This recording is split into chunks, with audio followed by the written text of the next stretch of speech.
Amen. Thompson lit up the court with a jaw-dropping dunk over Kornet. Racing down the floor with unmatched speed, Thompson elevated effortlessly and slammed the ball through the hoop with authority. Kornet tried to defend, but Thompson's explosive athleticism left him flat-footed, making the play an instant highlight.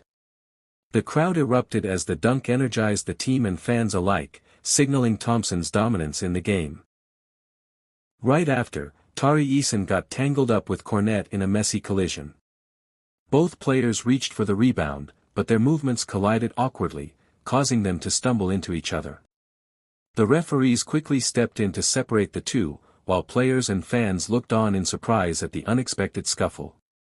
This chaotic moment added drama and intensity to the fast-paced sequence on the court. The combination of Thompson's spectacular dunk and the Eason-Kornet collision became the talk of the game. Social media quickly exploded with clips of the highlight, with fans praising Thompson's athletic prowess and the intense energy of the court.